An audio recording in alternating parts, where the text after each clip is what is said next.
السلام علیکم، امید ہے آپ سب خیریت سے ہوں گے۔ ہم نے کل آقا تاجدار کائنات کا معصوم بچپن سٹارٹ کیا تھا، آج ہم اس سے آگے پڑھیں گے۔ حضرت حلیمہ بیان کرتی ہیں، جب میں اس دولت سرمدی کو اٹھائے ہوئے واپس اپنے خیمہ میں پہنچی تو میں نے دودھ پلانے کے لیے اپنی دائیں چھاتی پیش کی۔ حضور صلی اللہ علیہ وسلم نے اس سے پیا جتنا چاہا، پھر میں نے بائیں چھاتی پیش کی، آپ نے پینے سے انکار کر دیا۔ اللہ تعالیٰ نے اپنے محبوب کو الہام کیا کہ تیرا ایک اور بھائی بھی ہے، اس لیے آپ عدل کریں اور دوسری طرف سے دودھ نہ پیئیں۔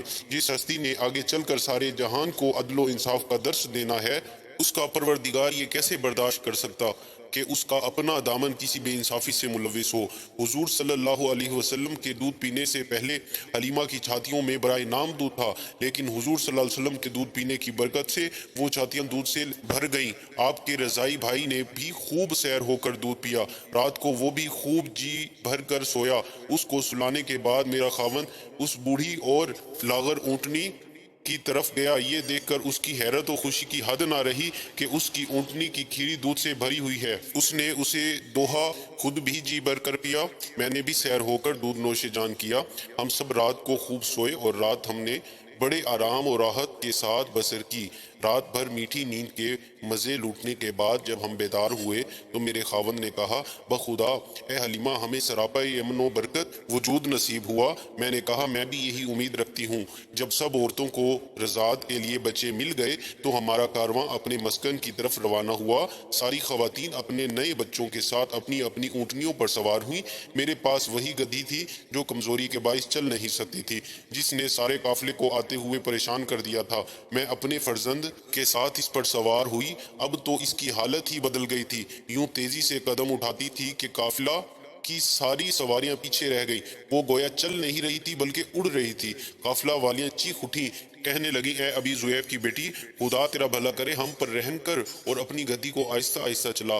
بھلا یہ تو بتا، یہ وہی پہلے والی گدھی ہے جو قدم اٹھانے سے بھی معذور تھی، اب اسے کہاں سے پر لگ گئے ہیں کہ اڑتی چلی جا رہی ہے۔ میں انہیں کہتی، بخدا یہ وہ گدھی ہے، خدا تمہارا بھلا کرے، تم دیکھتی نہیں اس پر کون سوار ہے۔ آخر ہم اپنی قیام گاہوں پر پہنچ گئے۔ اللہ کی ساری زمین میں یہ علاقہ سب سے زیادہ قحط زدہ تھا، گھاس کا ایک تنکا بھی نظر نہیں آ رہا تھا، لیکن میری بکریاں شام کو جب واپس آتی تو ان کے پیٹ بھرے ہوئے اور ان کی کیریاں دودھ سے لبریز ہوتی۔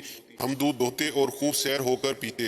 دوسرے لوگوں کے ریوڑ بھوکے واپس آتے، ان کی کیریوں میں سے دودھ کا ایک قطرہ بھی نہ ٹپکتا۔ وہ لوگ اپنے چرواہوں کو ڈانٹتے اور کہتے، تم ہماری بھیڑ بکریاں وہاں کیوں نہیں چراتے جہاں ابو زؤیب کی بیٹی کی بکریاں چرتی ہیں۔ دن بدن ان انعامات اور برکات میں اضافہ ہوتا جاتا اور ہم خوشحالی کی زندگی بسر کرنے لگے، یہاں تک کہ 2 سال کا عرصہ ختم ہو گیا۔ میں نے حضور صلی اللہ علیہ وسلم کا دودھ چھڑا دیا۔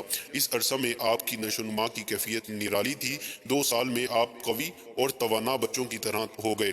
حلیمہ فرماتی ہیں کہ ایک روز میں حضور صلی اللہ علیہ وسلم کو گود میں لیے بیٹھی تھی، بکریوں کا ایک ریوڑ میرے قریب سے گزرا، ان میں سے ایک بکری آگے آئی اور حضور کو سجدہ کیا اور سر مبارک کو بوسہ دیا، پھر بھاگ کر دوسری بکریوں میں مل گئی۔ حلیمہ فرماتی ہے کہ جب ہم مکہ کے سفر سے واپس پہنچے تو ہر گھر سے کستوری کی مہک آنے لگی۔ وہاں کے سب لوگ حضور صلی اللہ علیہ وسلم کی محبت میں دیوانے ہو گئے۔ جب حضور کی برکتوں کا مشاہدہ کرتے تو سو جان سے فدا ہونے لگتے۔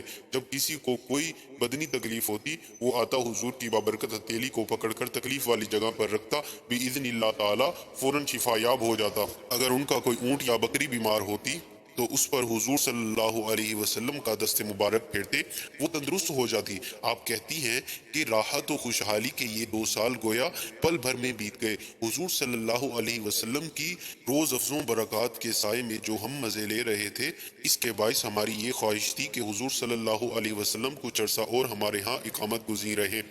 مدت رضاعت پوری ہونے کے بعد ہم حضور صلی اللہ علیہ وسلم کو آپ کی والدہ ماجدہ کے پاس لے آئے، لیکن ہمارا دل جدائی برداشت کرنے کے لیے تیار نہ تھا۔ میں نے سیدہ آمنہ سے گزارش کی، بہتر ہے کہ آپ اپنے فرزند گرامی کو مزید کچھ عرصہ کے لیے ہمارے پاس رہنے دیں، وہاں کی آب و ہوا کا ان کی صحت پر خوشگوار اثر ہوگا۔ مکہ کی وبا زدہ فضا اور آلودہ ماحول سے ان کا دور رہنا ہی بہتر ہے۔ حضرت حلیمہ نے اس بات پر اتنا اصرار کیا کہ سیدہ آمنہ کو ہاں کرنا پڑی۔ چنانچہ آپ پھر اس بخت بیدار کو اپنے آغوش میں لیے شاداں و فرحاں اپنے قبیلہ میں واپس آ گئیں۔ حضور صلی